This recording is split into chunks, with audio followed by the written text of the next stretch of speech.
another dollar, Another right? day, another dollar, man. We got the third episode coming up. This is a good friend of mine. His name is Bradley Roth. This guy has his own podcast right now. That rolls off the tongue nice. No, Bradley Roth. Yeah, I like that. It's kind of like seductive. Almost. Don't tell him I said Don't that. tell him I said that. Please. Oh, he's here? never mind. Nah, man. All right. That's Bradley right. Roth. Here we go. What's up, big guy? All right, man. You got to do your buying. You got to spin this wheel. Got to see what you end up on. Oh, he gave a big spin. Did you build that wheel? I did. No, I did Feel not. the suspense. Mountain Valley Construction, by the way. Shout out to suspense is them. killing me. Shout out to them. Mountain Valley Construction. Gonna be redoing our patio too. Oh. 10 jumping jacks. Let's go. I think he busted that out before the show. Don't you think? Yeah, I think he probably knocked that let's out. do Why it. not? Right now. 1, 2, 3, 4, 5, 9, Sure, that's like 11. 10. Pretty sure that was a little more jumping jacks than he should have done. Yeah. We just wanted to get the extra credit. Yeah. All work is work, right? All work There's no is extra work. Yeah. So, I mean, to bring him in again, so me and this guy found each other through a Hispanic Chamber of Commerce event. Right. Yeah. So the Hispanic Chamber of Commerce was something that we wanted to jump into as a company. We come down here, we wanted to get involved with the community, but show that we were seriously involved with the community. And the Hispanic Chamber of Commerce was holding, I don't know, some kind of event. Their monthly networking. Yeah, thing. monthly networking event. That's right. Yep. And I got taken to a place before. So every last Wednesday of the month, they host a happy hour event. So I went to one and got introduced to a lot of the members and everything like that, and the ambassadors. And they were like, "Oh man, do you mind if we come check out your spot?" Because I told them about this place. That next month, they hosted one here, and it was their biggest one of the year. Oh, yeah. I remember you telling me about that. Yeah. He was like, the guy was like, "Yeah, man, there's like maybe 60 something like RSVPs and maybe half will show." No, double that. Full house, Double right? that As you show. said. Yeah. That's all. It was packed in here, dude. It was packed. It was a great event. So him in the back of his mind, correct me if I'm wrong, had his podcast event coming up, tried the stuff, had the salad, tried the food, and he was just like, I want to have these guys come in and do the stuff for mine, right? In lack of a better term, you introduce yourself at that event, and Yeah, briefly. yeah, and you're like, "Hey, Yeah. man, I'm gonna reach out. I got an event coming up too, and Yep. everything." Right? Yeah, I got invited out by Eric, who runs it. But other than that, I didn't know a single person there. Yeah. So I showed up and I was like, all right. And I was like, this place is pretty cool. And I'm like, me and my wife, we love seltzers, hard seltzers and stuff. So I was like, it's kind of cool, kind of different, right? Not most people, kind of fits. So Yeah. I think I was just about to have my first event. We weren't able to link up in time to Right. like collaborate on that one, Right. but then like right after came, and then like since then, like we did the last event and crushed it, man. Because the first event, like we were going to Costco and buying all the liquor and like Yeah. catering the food, and then like, man, you coming in and like doing that, like it was 10 times better. So, Yeah. So we did the bar. Yep. We brought the food in and everything, and it was a great event. I want you to elaborate on that event a little bit. Yeah. I mean, he's wearing the shirt right now, so you can see it. People, not most people. Yep. Kind of give us an overall background of that. Bring us in so the people know exactly what your goal is and kind of what you're doing with that. Again, I'll try and keep this brief, but Yeah. I grew up and, I was never like outwardly rebellious, but I was always like, my parents were pretty strict growing up, and I always felt like there was kind of unnecessary rules and stuff. And so in my mind, I always kind of asked why. I was like kind of the silent rebel. Yeah. I was always very logical. And then if the answer was like, cause I said so, that never sat well with me, So after college, I started working at the gym, and it was awesome, but it was like very part-time. And the gym that I was at, it was unheard of because small gyms, typically there's like very high turnover. CrossFit gyms, like they go through coaches like crazy. yeah. And when I left after 5 years, I was still the newest person on staff. Like That's there was just crazy. no turnover Yeah. there. So it was Yeah. crazy. So there never really was like the opportunity to take on like a full-time role. And so that forced me like a couple of years into that post-college to start looking elsewhere. Like what else can I do to make money and that sort of thing. I want something that's flexible. I want something that is not your typical job. I want something that I can be rewarded based on how hard I work and that kind of thing. So I went and I got my real estate license, and that was an interesting experience. I was not ready to become a realtor really. But the thing that was great about it was as soon as I got into that, I was like, oh man, I don't know anything about sales, anything about marketing, building relationships, networking, time management. Like I was just starting from scratch. Flat. Yeah. Yep. So I was like, all right, I got to learn some of this stuff. So I started reading a little bit, getting into business books, marketing, personal development, that kind of stuff. Right. And then I decided at a certain point to jump out on my own, start my own one-man digital marketing agency, like everyone and their mother at the time. And I did that. I had no experience, no mentors, no backup plan, no savings, like no income, like none of it. So I just like dove headfirst off the cliff, which I wouldn't recommend doing it that way. But I learned a ton. Yeah. And as I was doing that, again, that forced me to like accelerate that learning and filling those like knowledge gaps that I had because like they were popping up everywhere. Right. Sure. And so as I got more and more into that, like the more I got into learning about entrepreneurship, the more I started getting into personal development, right? Because they go hand in hand. Sure. Like you can't really do one well without the other. And so as I got more into personal development and I went to a Tony Robbins event back in like, I think it was 2017, that was, sounds cliche, but like life-changing. No, yeah. And so I kind of like knew from then on, like in the back of my mind, I want to do something like in the personal development space. I just didn't know what or when. Yeah. And I was reading this book a couple of years later. Again, this was me and my wife, we left the Northeast. We decided she was going to travel nurse. I was going to do my business remote. And, that proved to be a challenge in and of itself. But as I'm getting like further and further into it, I was reading this book, Unscripted by MJ DeMarco. And I'd kind of always, like, as I was getting into all this stuff, I started to realize, like, man, all of these people that I'm starting to learn from who are successful are telling me everything pretty much different or the opposite of what I've been told my whole life. Legitimately, by the school system, by my parents, friends, family, society, And so I'm like, again, I'm a logical person. And so one day in my head, I was just like, all right, most people aren't very healthy. Most people aren't very wealthy, and most people aren't very happy. So why would I want to think and be like most people and do what they're doing, right? So it was just kind of like the natural thought that I had. And so from there, I was like, not most people. That's kind of interesting. What do I want to do with that? I have no idea. My greatest fear growing up was any form of public speaking. If I had to speak in front of the class, I was like, you and me both. Yeah, dude. Like I didn't sleep for weeks leading up to it, and I get up there and I'm shaking and like the pit sweats and everything. You can feel it going down the side of your body. Yeah. Imagine them all in their underwear. Staring at the mic like this, it's just like exactly. So I was like, man, like I have this concept and I want to do something with it, but I'm like, there's no way I'm starting a YouTube channel. Like there's no way I'm putting myself on video.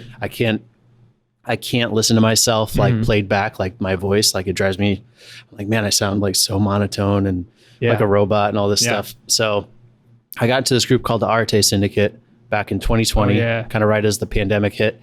And I had been listening to a couple podcasts at the time, Andy Frisella, Ed Milet, or some king. Yeah, exactly. King, but I got into that and I got into that group. There's about 2,000 members, but I started to see like, man, like, a lot of these people have podcasts. And I was like, so you don't have to be a celebrity or like anything to have a podcast. I was like, so that's kind of interesting.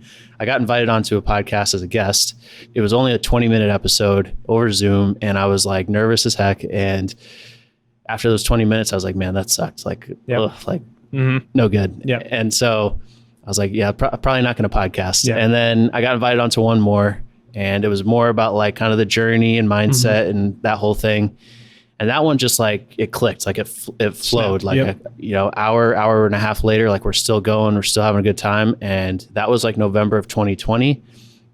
And I remember like after that, I closed the laptop and I was like, man, that was awesome. I said, not most people's going to be a podcast. Hey. And that was kind of the turning point. I said, I'm going to have this thing launched like next month. And then as you guys know, there's a lot that goes into it. So it took me like 3-4 months to really get it up and running. Right. But I said like this was just going to be like kind of a side hustle, not even a side hustle, like a passion project, just something I felt like I need to do. I'll spend a few hours a week on it, That was not the case. I started it, I launched it, and because I'd had the idea in my head for so long, like I was very clear on my message and my branding and like the marketing background, even though like it didn't really work that well for me as a business, like it translated well into my podcast branding. So I was able to like kind of hit the ground running in that sense. And like everyone's like, oh wow, like within weeks I had like more positive feedback in the first 2 weeks than I had in the previous 2 years with my business. Awesome. And so I found myself just shifting more, like that was just pulling me towards it. And I was spending way more than a few hours a week on doing it. Yeah, exactly. Like, making all these social media, like just everything I could think of. And I kind of was already like 1 foot in, 1 foot out of the marketing, like, which I held on to for, I think, way too long because I was afraid like, oh, if I quit that, like everyone's going to think I'm a failure kind of thing. So, but about like, I don't know, 4 or 5 months in, I decided like, you know, I'm going to make the jump. I'm going to like step away from this like little bit of marketing business that I'm holding on to and go all in on the podcast. I don't know how I'm going to do it or make money or anything, but I'll figure it out. There you go. So again, I was kind of taking that leap again, but this time, at least I had a little bit of an idea kind of where I wanted to go. So the first thing I did was I started podcast courses, right? Because a lot of people started asking me like, you know, how'd you do this? How'd you do that? I want to start a podcast. And I've always liked like taking concepts and really simplifying them for people. So I started with like a little kind of mini course. People bought the course. They didn't go through the course, just like most online courses, you know?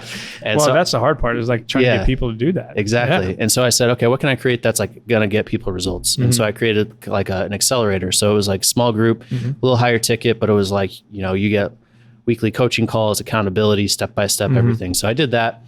And, you know, that went fairly well. That's something that I kind of stepped away from and I'm going to bring back, but that was like the start, because I was like, you know, how am I going to sustain anything with this? And then last year, last April, I started my own community around it, Not Most People Alliance. So it's just to bring people together. I've always wanted to like, because, you know, starting out, I felt like I didn't grow up around any entrepreneurs. I didn't know what the word meant until I was like 22.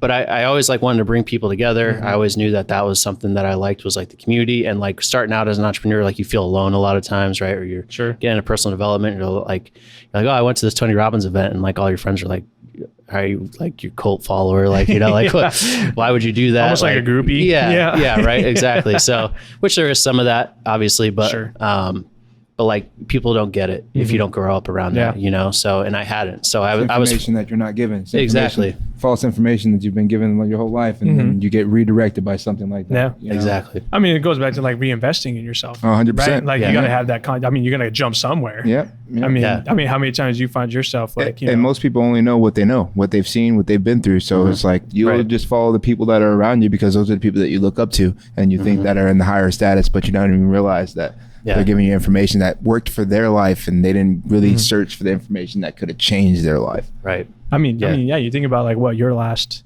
how many years being a fighter, how long that's been stretched out. This guy, you know, going from like 2020, and then me and my fiance, my wife, we're not even a year into it.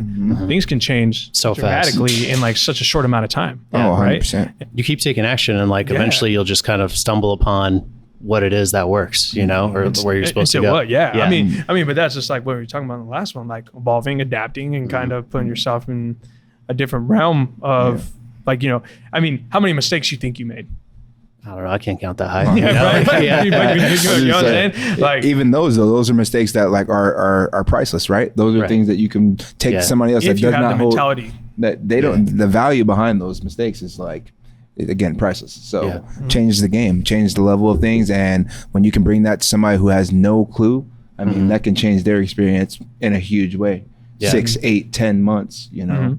Yeah. How do you think though? I mean, I'm going to ask you this one.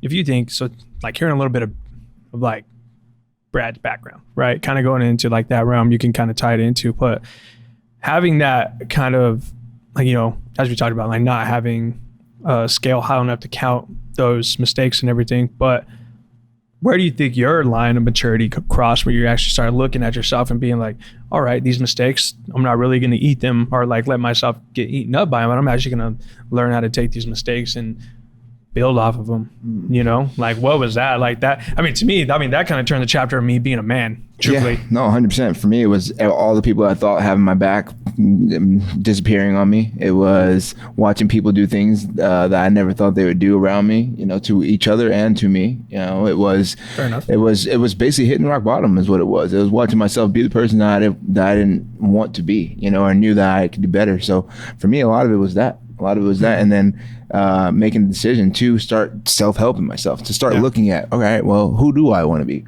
Where do I want to be? What is it going to take for me to get there? I don't even have a clue. Right? For sure, but it's like, okay, what step can I take? What's the next step that I could take to get closer to something that I truly want, when I want to look back at myself and go, okay, that's the man that I want to be. Sure. And just taking each step behind step built me up over time, you know, and it's still a process, right? The process doesn't stop. It doesn't stop until we're done, until life's over, right? Right. We're going to keep on growing. And then again, it was also realizing that a lot of, and again, not to shun or put anybody down who I was around or the people I looked up to, but people only can teach what they know, right? So a lot of the information that I was being taught were based off of untrue facts that they had learned over time. And so I had to understand that it wasn't that they were telling me the wrong things. It was telling me they were telling me the things that they thought they knew, right? Sure. So digging into the actual truths, that was one of the biggest things. Digging into the information, finding out why they think the way that they think, and then finding out whether or not it's true or not, and then how to incorporate that into my life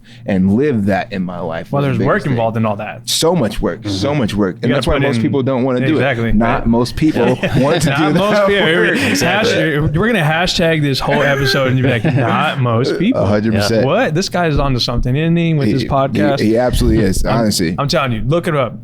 There's 2 people. Carlos is one. I was very impressed. Carlos was awesome. I knew Carlos before. And the one that was for me, the captain, you know, the captain. Yeah, man, the captain's great. You got to watch some of the stuff. Is good when he's all over Instagram. The captain kind of puts out some of those things that are like, you know, obvious and like, you know, whatever. Now he kind of hits like some pretty touchy subjects sometimes. Yeah, you know? but he like dances around it with like profanity and humor. So it's easier to take. Yeah. Some people can relate to it. So you can't get shadow banned, you know? But I mean, it all makes sense. I mean, like, to be honest with you, like my dad was really big on like, you know, word affirmations, doing this and doing that. I found Andy, in 2016, man, when I was going through some of that stuff. So Andy Frisilla, the one who created, as my dad was talking to you about that 75 hard program, that dude's, I mean, do you know Andy Frisilla? So I wasn't familiar with him until your dad came over and told me about that. Because then I went back and looked up 75 hard, and I had actually seen a bunch of podcasts with him and wondered who he was and why he was going so hard, you know? No, dude, the dude's insane. Because I like that type of, like David Goggins, all those guys. Like, I like that type of like rugged man, masculine, like, hey, you're a man, you got to get it done. Bring it in. It's not saying, oh, you can't feel, you can't talk, you can't, but it's saying, hey, at the end of the day, action, right? It's like, feel all the feelings you have, think all the thoughts you have, but at the beginning of the day, even action, right? You have to take action. So I think that's what's badass about those guys, and like kind of how at least me kind of expand out was they were like, exactly like you said, it's all right to feel. It's all right to get out there and have these, like, you're pissed, you're sad, you want to do this, you want to break down, harness it though. Like, you know what I'm saying? Like, probably one of my biggest, most favorite one is Jordan B. Peterson. That dude, he talks about some heavy stuff. The dude's in the middle of a conversation crying, but he's crying out of passion. He's crying out of like past, like frustration, hurt, right? Harness and direct. He has his specific direction of where he wants to push that message. And he, one of the other ones that Jordan, like, that's one of my favorite right there. No, Jordan B. He's one of my favorite. One of my favorite things about him is he's talking about, you want to become strong, you want to become powerful. He's like, be more literate. He's like, be able to articulate what you want to say to people and get it across to different types of people that intake information differently, and you're going to be a lot more successful in that aspect.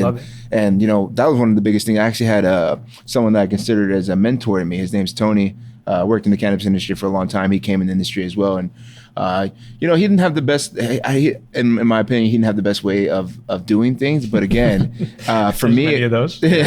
You know, he was. You know, again, some of the things he did was like, again, I didn't necessarily agree with, but a lot for me, I took a lot of good things away from him. And one of the things I took away from him was articulation. We'd have lots of arguments and lots of times where people were like, "God, you guys are really getting into it," and instead of, I would be frustrated and angry and mad at, seemingly at him, right? But it wasn't at him. I was more angry, mad, frustrated at myself because I couldn't articulate my point across to make it make sense, right? Yep. And he had a better way of articulating himself to where more people around, even in that room, not that it matters what people think, but that they would start to agree with him based off the fact that they could at least understand him. Right. And me, I'm talking in circles. You know? Well, I mean, I think that's probably one of the biggest things. I'm going to invite people to watch his podcast.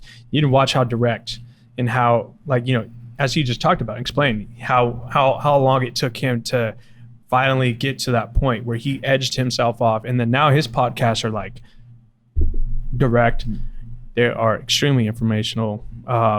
Things that, like, you know, a lot of not only just entrepreneur, but a lot of things that maybe we're missing as like a society, right? And it's just off a small conversation type of stuff, right? Like the one from Carlos, we had a bartender in there. She didn't care about anything of like along the subject. She was riveted, dude. She was just like invested. I could not get her. I was like, hey, we got to pour. Like, you know, like, you know, we got drinks to serve. Or like the first event that you weren't at was we had Princeton who emceed the last one. Princeton. He was the guest, and like for that one we had just hired some third-party bartender, you know, to come bartend for us, and like, you know, we didn't know who she was, right? But she's like, man, I showed up for this event, and like, she's like, he had me crying, like he was like, you know, like that was because he was super powerful too. So I've been like very blessed with that, with the guests and that sort of thing, and you know, you don't have to like.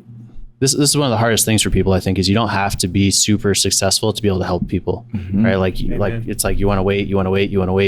And like me, I haven't had any sort of like real big business success yet, but you know, the thing with the podcast is like, I was self-aware enough to know that like, I'm not going to be an Andy where like, if I get on there and I rant and rave and like, you know, try and like be that guy, like it's just not going to work. Right. So I was like, what am I good at? Like, I'm really good at listening, asking questions, kind of like digging deep with people, pulling those things out.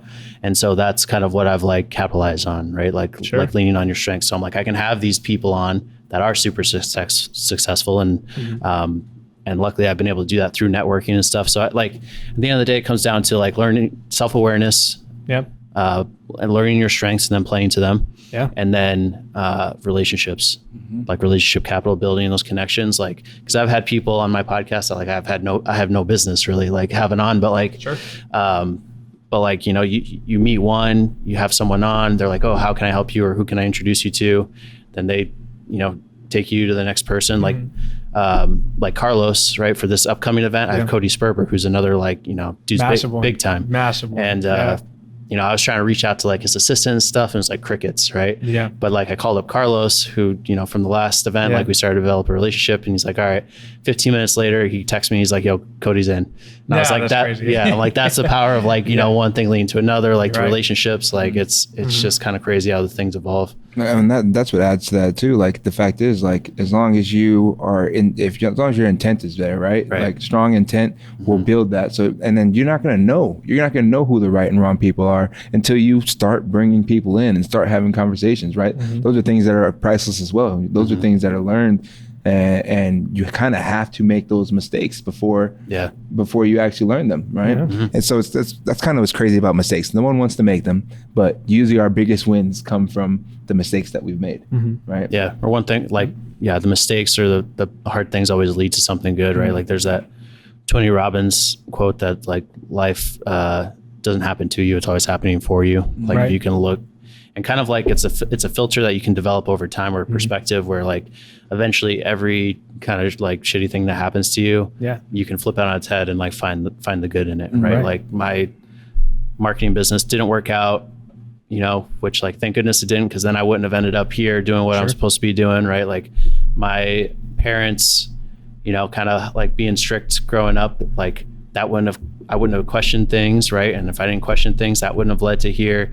Or like, you know, I always tried to like win arguments with them through logic to let them like let me do what I want to do. And so that helped me become a really good like kind of debater and communicator and that sort of, so like everything that's like in your way somehow kind of leads to something better eventually. 100%. And I was going to say the same thing, because that's funny, because we're having this conversation. I was talking to a couple of the fighters at Jim, Abdul and Bryce Meredith. I was talking to them, and you know, we didn't really think about being in the MMA world. So our following and our base and all that stuff, sometimes we'll get into the conversation. We're like, man, I wish I would have got to the lab earlier, or man, I wish I wouldn't have spent so much time over here, or man, I wish I would have wrestled, and all these things. And a lot of times, and this was what I brought up at the end, and it's taken me time to realize this, but that's part of my story. It's part of my journey. And because of my story and because of my journey, people like Abdul, people like me, I'm going to be able to help them in a better way, because there's a lot of them. There's a lot of guys that came up from nothing, you know, a single parent, you know, living in 2-bedroom apartment with, you know, 6-7 siblings, you know, and, you know, that have had harder times. And for me in particular, I'm grateful for it still. You know, when I was younger, I was kind of upset about it. I'm not gonna lie. I was upset. I was mad. I was frustrated at what the world didn't give me and what I didn't get. But the other side of that gave me a real outlook on like, man, how rough life can be and how many blessings that we do have on a regular basis. I have a great family. I have a roof over their head that we own. I have 2 vehicles. We don't have to drive the same vehicle to get to work. I don't have to drop wife off at work. You know, it's like, I think ride a bus. Ride a bus. I mean, we rode buses forever. I didn't get like I take my kids everywhere. My kids can't get on a bus. I won't let them get on a bus. If they want to go somewhere, I'm dropping them off. In my essence, my mom was like, boy, I just got back from work. I ain't driving you nowhere. What, you got to skate 10 miles? Well, goodbye. Go skate 10 miles, you know? So I just think a lot of those things add into there too. So, I mean, it's good to hear that, you know, you've went through all those trials and errors and, you know, you've come to where you are. And because of that, you are going to be able to help others who have went the similar route or maybe even went a whole nother route, but could use your point of view on it. You know? I mean, just circle back to kind of like exactly where you started this one, like gaining perspective, right? I mean, Abdul's perspective, yours, like mine, yours, and everything, and to elaborate and be able to at least like constructively be able to funnel that and be able to express that in a constructive way, 100%. Right? I mean, because you don't have to legitimately sit here and talk about your upbringing or how shitty it was. You could mention it, but you don't have to, you know, fall into that hole on it. Exactly. You could, here's where it was. Just don't use it as a crutch. Part of the journey, right? Offer that type of stuff to be like, you know, like in my opinion, like, you know, I want to talk about, well, not talk about it, but just mention it kind of like, you know, a lot of the country's biggest problem is probably having an identity crisis.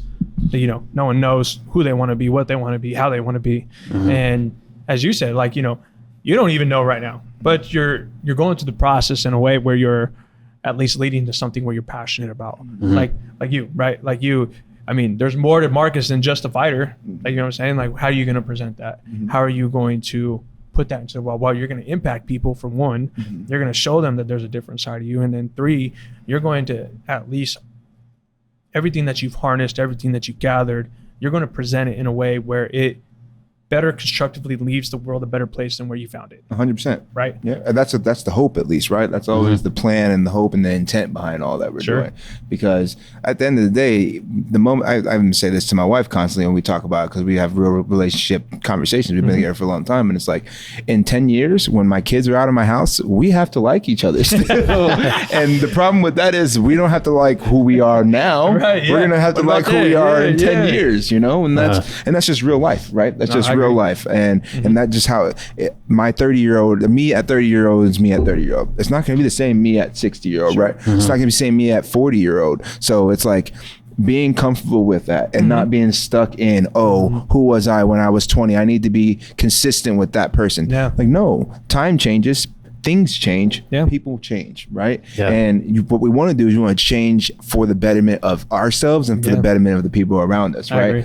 That's the most important thing, I would say, in the change of it, right? But there's this stigma. I know growing up for me, it was this big stigma. Oh, you then changed. You changed up. It's like, yo, it's been 5 years. It's been 5 years. I hope. I needed to get a couple. I was kind of crazy. You know, there's a couple things I was doing that I am not excited about. Amen. I mean, you talk about some of that stuff. I mean, I want to touch on like one of Bradley's kind of most recent ventures. I mean, we, like me and the fiance, have been like, you know, here for a year. We're completely different people from where we were a year ago. This guy went on a whole month charade in Europe with his wife and left everything that he left behind. You want to talk about making yourself uncomfortable. I think that's probably one of the things that hopefully this kind of goes down, like making yourself uncomfortable. That's the most growth. I have never seen more. A full month this guy took off. Almost 2 months. Or like almost 7 2 weeks. months. 7 weeks, Man, 2 months, man. Fight camp. Left home. Put in fight camp terms. It was probably a little more fun than that, but What was that experience like? I mean, it was something that, like, so you ask most people, like, why did you start your own business? Why'd you get into it? Most of them are like, you know, I want to make money. I want to, you know, solve a problem. I want notoriety, whatever. For me, it was like, I was like, I can do digital marketing, which means I can like be remote and travel where I want to and work where I want to. Like that was literally my reason for getting into like working for myself. because I was funny though, because growing up, again, we talk about like kind of self-awareness, like like I said, I had no interest outside of sports. I went to college, I went to UConn, you know, big party school. I was like freedom. UConn, I love that. Yeah, dude. Yeah, UConn was up. And a good running team. Kemba sophomore year, and they won it. Like that's what's up. It was sick. So, but anyways, like I'm in college, and like all my friends are like going to study abroad, and I'm like, man, why would you want to go do that? Like this is fun here, you know? Why would you want to leave? And now it's like it's been one of my biggest regrets. I was like, man, why did I not try and study abroad? You know, because then my sister did it, and then I met my wife, you know, almost 8 years ago, and we started we went on a couple trips, and like I just got bit by the travel bug hard. Oh, right? did you? Yeah. Yeah, because like my number one core value is freedom, right? And so travel is like the kind of epitome of that. You know, like when you're out there, when you're going around, and like we're so lucky now that even like 20 years ago, it wasn't that easy to travel or to learn about these places. Right now, we have like we want to go here at any time. We want information about this and that. Yeah, like it's so easy. But so I got bit by that travel bug, and then.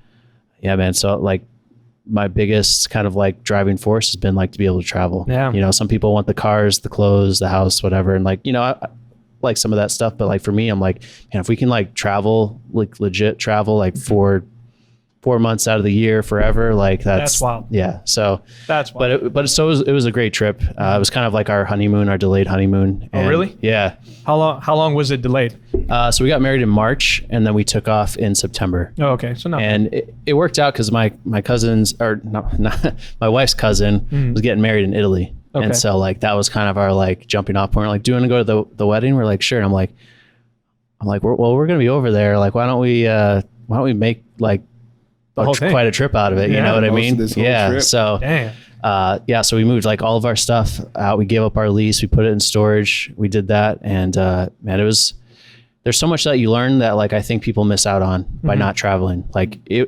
traveling will make you a better entrepreneur. Really? Yeah. Well, like real travel. Like a lot of like Americans, when they hear travel, they think like, oh, like go and sit on a beach for a week. Well, no, you know went what I mean? 7 weeks, man. Yeah. There's difference between cultures, right? Yeah. Culture. Travel versus vacation. There's two different things, right? Like travel is kind of a lifestyle, right? So like you're going through, you're getting like immersed. Every day you're like, you know, trying to get from A to B, and like, you know, you can't read the directions and like the language wild. And stuff. Yeah. And so it's like, it forces you to be very adaptable, to be a problem solver, to like, you know, also be a planner at the same time. And so like, and also it's a great test. Like, you know, if you want to test your relationship, like go on a trip like that together, you know, because you're going to be like stressed out. You're going to have only each other to rely on. You're with each other 24/7. Sure. Like, so, but it was great. Like, you know, we had some bumps in the beginning, you know, and then we kind of like worked through it, and then came out the other side like even better than ever. So yeah, man. So I recommend anyone who has the chance to like really do something like that, go like through do it. Yeah. And so I was also like, you know, we're going to try to have kids a couple of years. I'm like, now's the time. Like we gotta go for it. Yeah. 100%. Yeah. That's what I was gonna say, because I have 4 kids, and I was like, yeah, I'm about 7 or 8 years away from traveling. Like really I think we're gonna do that. Because I mean, are you gonna give it a shot? Oh yeah, that's one of the things I think are extremely important to me as well. Like freedom. I like that you explained that as a core value too. Like that's something that's super big, and I think that, you know, traveling and seeing the world and getting more of a knowledge and understanding of the world adds to that freedom, right? Because it's not just the stigma of what America thinks how life should be, right? We get to go to these, you become a more well-rounded person. 100%, not based off of just our culture, because there's different cultures, and they have different things that are important to them, and we can learn a lot from those different cultures. And I'm not saying that there's anything wrong with America's culture. It is what it is at this point. But that being said, there's a lot of other cultures out there that could teach you a lot more gratitude. Well, I mean, we definitely got some things to work through. So it was really interesting, right? Because like, it's a good point. You know, there's always this big philosophical like debate around like what is happiness, what makes you happy, and that sort of thing. And like, you know, in the US, everything is like very like, you know, the American dream, make a bunch of money, go, like girls, be productive. Drinks. Oh yeah. Yeah. Show me his fame. Exactly. Right. Like kind of that American culture that like we're known for around the world. Yep. And you go over to Europe, and like people aren't working quite as hard. Like, you know, like all the coffee shops during the day are just like people are just out chilling like on or like, man, like we got to Sorrento, Italy. That was kind of our first place where the wedding was. Yeah.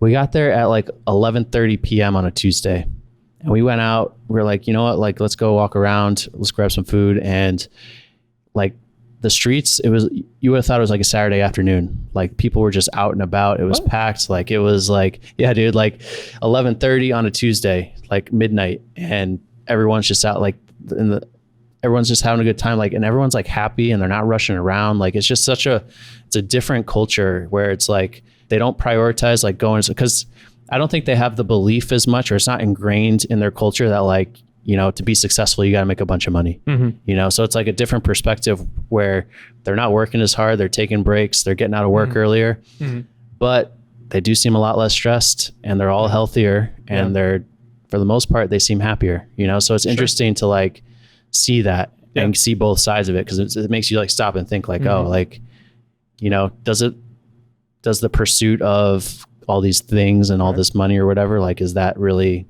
the end game that we want to be going for, or like these people got something to teach us? Just leading back to our last episode, that was one of the major things that that Robbie Seiss, the nutritionist that we had on, was talking about. Like one of the two main things that he thinks are important is sleep and stress, right? Which they add so much to the lifestyle. And even for like this morning, this is something that we want to do that's fun to us, that we enjoy also. Not necessarily our whole life, but this is something that we enjoy. I'm passionate about doing this. Well, I'm on the way here this morning and I'm stressing because I lost my keys, couldn't find my keys. So I'm in traffic and the person ahead of me is going the speed limit, but not really, right?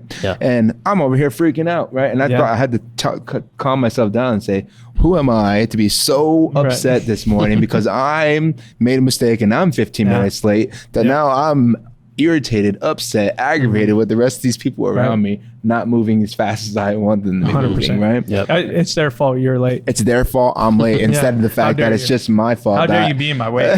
Exactly. Trying to put on Ludacris and trying to mob through traffic and everything. Right? Move, get out the way. If I see you on the highway, you know, it's just like, it's just so much. But it's like I catch myself doing that all the time. And I'm like, all right, it's like I need to calm it down. It's like even the time thing, we're so present about that. We're always rushing around. Everybody's always rushing around. 100%. We don't have a time to just chill and smell the road, just look around, see the beauty of this courtyard, see the beauty of the things, the beauty in the people around us, enjoy each other's time and conversation. A lot of those things are just being left out here, and I would say in American culture, right? Just because we have everything's tangible, everything's right at the end of our tips of our fingers all the time, wherever we want it. If I want to come up the street at any given time, I can find anything to make 100%. Me feel good. So and that's honestly, I found that here, especially moving to a big city like this. Honestly, it's been a massive culture shock because I come from a really, really small. The biggest city I live close to was Denver, and Phoenix is, way bigger than that. And Phoenix is very active, in my opinion. It's very, very active. It's not a city as most of the other big cities. And just people everywhere. They're moving at all times. And just because of how intertwined the city is, like you really don't, it's like, oh, I'm in Phoenix, oh, I'm in Glendale, oh, I'm in Scottsdale. It's you're across the street. Exactly. And we hop on the 101. The 101. The loops here, by the way. Grid system, great job, by the way. The grid system is awesome. But like Adrian and I found that too. Like, as we talked about in the first pod, was how beautiful it is here because of how sunny it is at all times. And you'll be surprised at how many times, like, if you come over here, you'll catch Adrian and I just standing in the parking lot trying to catch some sunlight before we get in here, like, because it's out, and then sometimes we forget to stop and like, we're about to spend 16 hours in this place and just be like stuck, but 20 minutes out there, you're like, oh.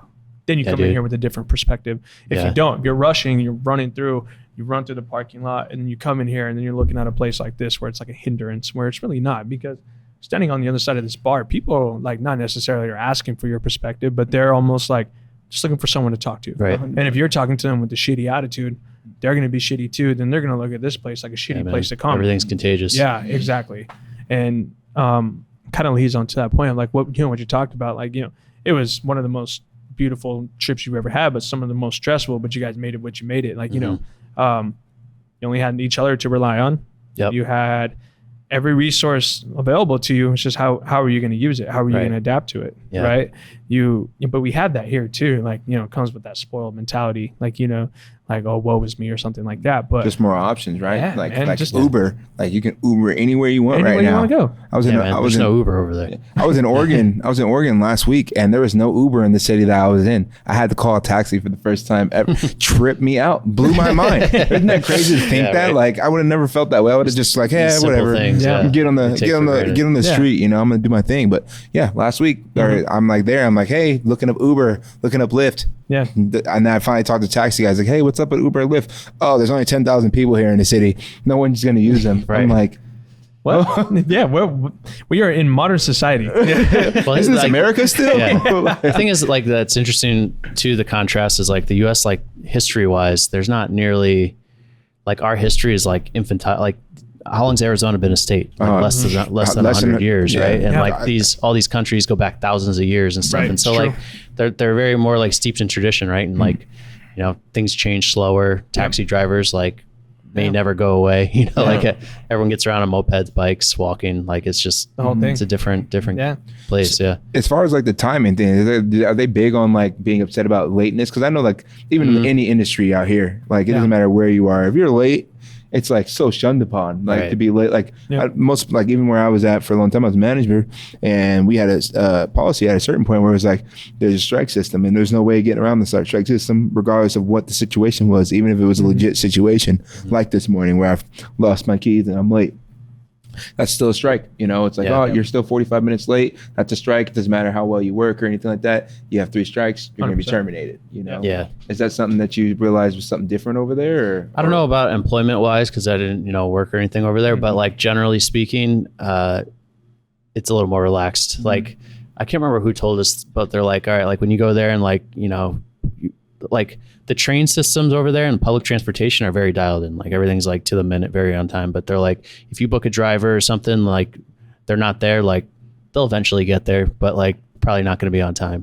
So like certain things like that. And Man, that's crazy. yeah. Yeah. So it's a different mentality. Almost like, I mean, you almost get that within the US too, right? Like you go to like New York and everyone's like 800 miles an hour. And then you go like down imagine. south and everyone's like, What up? chilling. Yeah. So I cannot imagine. Like honestly, I've never been more east than Nebraska, so I couldn't even imagine a Wow, big city. Like, really? Yeah, no, yeah. dude, that's wild. I know, right? Isn't that crazy? You're over here going to different countries and doing this and spending. We gotta I get haven't you gone out. past Nebraska. Yeah. I mean, I feel like I've been to a lot of places. I don't know. I'm pretty sheltered on that aspect.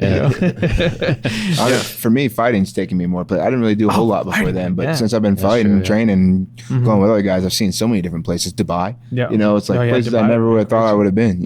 And it's like crazy. That's one of the things I love about fighting in general. It's like freedom. It's given me some freedom to be able to do that, to be able to travel to these places along with the fight. But it's kind of amazing to think that like I've never really traveled that much, and I've traveled a lot of different places just based off of the fact that I've changed my surroundings. Yeah, Right. 100%. Yep. That's crazy. I want to switch gears a little bit. There was a video that you posted this morning that I told him about. That I You posted? snatched, yeah, you snatched 245 one time? 275. 275? Yeah. I was like 245. He's a big guy. He got 245. 275. Bro, I was like 20 pounds lighter when I did that too. Like, yeah. I saw that was video. this part of like CrossFit? Yeah, Is that what you were like deep into CrossFit? Well, I also like I was always like an explosive athlete growing. Like Okay. I've always had zero endurance. Like I could train for years and still run like a slow ass mile. But like, I could squat and then take 6 months off and still go squat a house. So that's just kind of I've been like all fast twitch and I high jumped all through high school and into college a little and stuff like that. So like the Olympic lifts, explosive stuff, that was always like my jam. 275. Yeah, man. I can't believe that was 7 years ago. Like in my head, I was like, oh, I'll get back to that. That was probably like a few years ago, but I saw that. I was like, oh shit. It's almost a I'm like, I gotta get back in the game. It's like first try, put 275 on the bar, man, no some- warm up. Yeah, this is mine. You get folded by that weight. Yeah, you get folded by that weight. Yeah. 100%. You just got no matter who you are, you got to warm it up, right? Oh, like man, you gotta warm bring up it the back. engine before you break it in. It's just how it goes. But I can feel you on the explosive athlete. Like that's where I feel like I am too. But I have built, like I always thought I was more explosive, but for some reason I've learned endurance over time too. Like I can be explosive. Anything's trainable to a degree, right? Is that what you feel like you are right now? Oh yeah, I mean, it's not that I feel like it's just proven. Like talking to my training partners and just the way that my output, like everyone knows I'm explosive, I'm extremely explosive, but like my cardio and my pace is what people really talk about a lot of times. Like I'm overwhelming. I don't really stop. You know, that stamina. You got that stamina now. And I never once do I think in my head like, hey, I'm getting tired. Hey, I'm feeling some type of way. Like never once do I start to feel that way. Especially in my fights, I'm just so dialed in. But even in the training, I've been feeling the same way. Like where I don't really feel like I'm getting tired or ready to break. Man, you know, that's crazy. Which even to me, because I think, you know, again, I didn't always do this. Like I didn't start until I was well into 21. I used to smoke cigarettes, you know, like I drank, I smoked tons of weed. I'd done so many different things, you know. So I wasn't even though I was athletic, I didn't believe in sports. I didn't want to be a part of teams. I was a hardcore skateboarder. That's what got me into skateboarding because it was just me. Yeah. It was just me out listening to my music, finding friends, exploring, you know, traveling with my skateboard and just enjoying it. I never wanted to be a part of sports until I got into the mixed martial arts world. I didn't even realize at that point though that it was such a team sport because it's an individual sport, but it's very much team sport. Yeah, that's crazy. Yeah. You're talking about athlete adaptation. I mean, we can go through that. Like, you know, like what you say, I go through that part and everything. Well, yeah, it's interesting. So there's always, I feel like this disconnect where people think that like, everyone understands the concept like you can go in the gym and completely transform yourself physically, but then they don't think the same way when it comes to their skill set mentally or socially or emotionally. True. And like there's always a parallel, right? Like, you know, you went from being like, you know, kind of a more power type athlete to now endurance is like a big strength of yours, right? And like same thing can happen for non-physical stuff. And I think people like limit themselves so much, like, oh, I'm not good at this, that's not me, that's completely not my personality. Like, you know, I grew up, you know, I always got along well with people, but I was like fairly introverted. I had to teach myself to become like kind of a networker, connector. Yeah. Like I said, speaking of any sort, like now, like if you told me 3-4 years ago even that I would like have a podcast, I would have been like, dude, you're out of your mind. Like, no way. You know, have you brought that out to people? Like, have you like done like almost like, you know, how much have you given back on that aspect now that like, you know, you've been taught that, you've adapted that skill, and now you're like, you know, like I never thought even I was going to go this route and stuff like that. Like, you know, I mean, with people outreaching to you, like I have a few times, like, you know, explain that, like where do you see yourself on that level now, especially when you're like, you know, I know people don't really give themselves a chance to adapt to that. That's my biggest frustration. Like I always, recently I told my wife, I said, my biggest pet peeve is unrealized potential in people, or people not wanting to realize it. Like when someone is like, they have dreams, but they just write them off. Oh, I can't do that. You know, like I can't become that, you know, that sort of thing. Like it drives me nuts. I'm like, why would you like accept that? Why would you settle? You know, like that like, I just will never understand that necessarily. Maybe I'm kind of crazy or stubborn compared to the average person or whatever, but like, yeah, man, it's like people who think that they can't do stuff. I'm like, dude, well, like the only way you fail is not trying, right? Like I will respect the hell out of you if you try something, but like I won't respect you if you just don't even try. Yeah. You know what I mean? Yeah. Like it's very hard for me to like relate to that. So when I see people who are like, well, I really want to do this, but like, you know, I kind of have this like safe job and whatever, like I'm gonna stick with that. And then like 3 years later, they're still like, oh, I still want to do this thing. And I'm like, dude, like just do it, man. Like it may not work out or whatever. You know, sometimes there's a pretty good chance it won't, but like you're going to be able to live with yourself. Yeah. A lot more. You can live with the failure. Like one of the quotes I like, honestly, just hearing you think about that is Yoda's quote, which he's like, do or do not.